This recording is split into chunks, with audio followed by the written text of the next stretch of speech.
Incident we had in Somalia on Thursday night,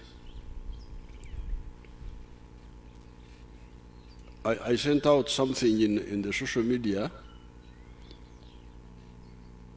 but I didn't want to say much because the investigations are going on.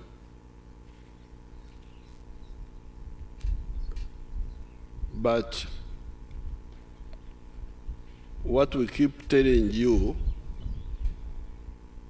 the issue of abandoning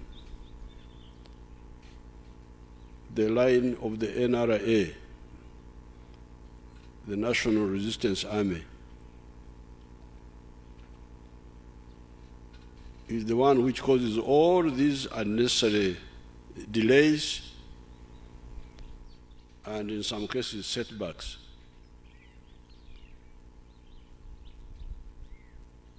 It seems one of the suspect factors in that incident, some of these new players in the army who don't have the NRA spirit of patriotism. And they start looking at, because in Somalia, the UN gives allowances, big allowances. Somebody told me that somebody may get about 38 million shillings in a year when they are deployed there. Now, some of these people, they don't look at the mission, they look at the money.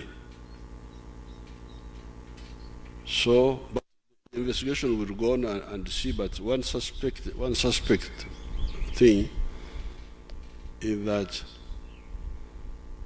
because Somalia is a very dangerous place, if you go there like that, you'll end up with a bad situation for yourself. Now, because of the money, it seems some of our people are selecting people to go to Somalia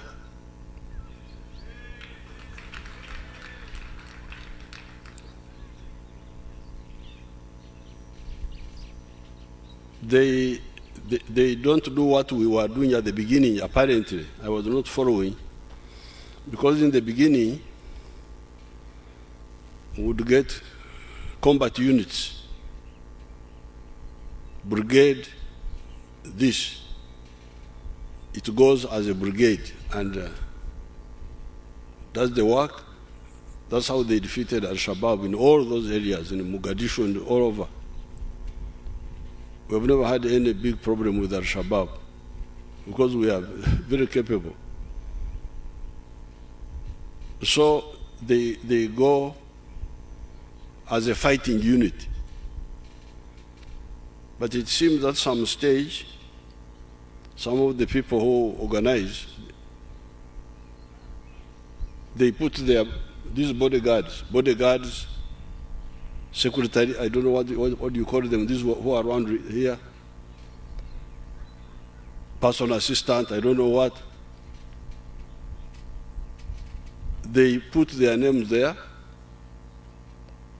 create sort of ad hoc, instead of having integral units, they create ad hoc groups made of bodyguards, made of what? People from cooks.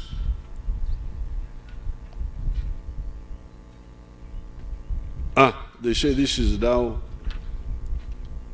I think that battalion was called Zulu, it is Battalion Zulu. Now, these people, because Al-Shabaab was very weak, had been weakened, it has not been attacking for a long time, and they couldn't attack the defense of NRA, of UPDF.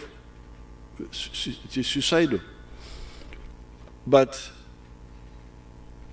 because of that problem of sending welfare cases on a combat mission, we suspect that could be one of the problems.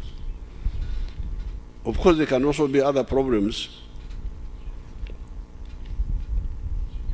like because the attack started at what you call in your English way 10 past 5,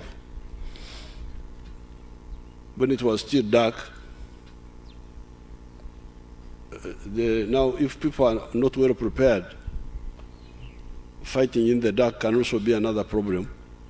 They can just panic for no reason.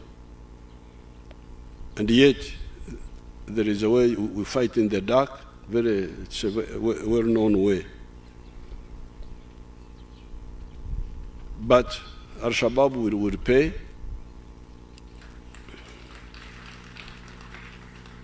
The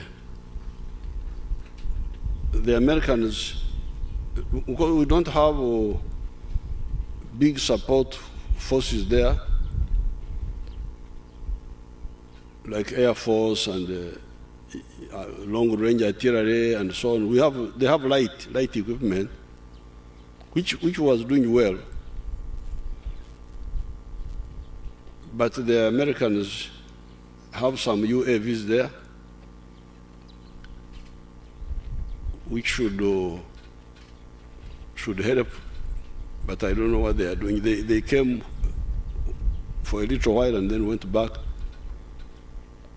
And then the Turkish also have some system there, UAVs. If they were all coordinating, there would be no problem, but they don't. So I was speaking with those people there, Major General Okuding, who is the force commander, and another brigadier called Brigadier Omola. And I was telling them that if the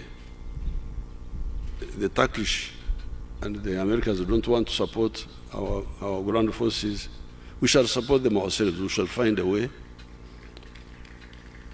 of intervening more decisively, like we did with ADF. ADF is crushed here in Congo.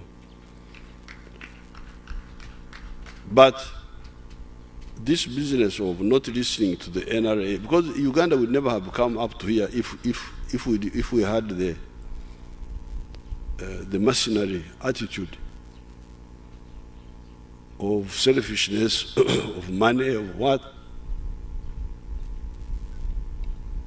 Talking about rain and all that is not a bad idea, provided you don't make it a religion.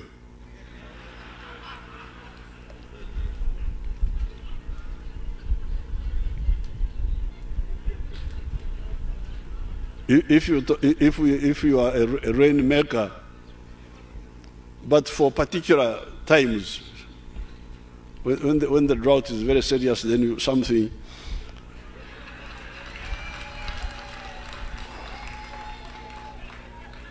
But if you make it a religion, then you get lost. You become like these ones. So be careful there.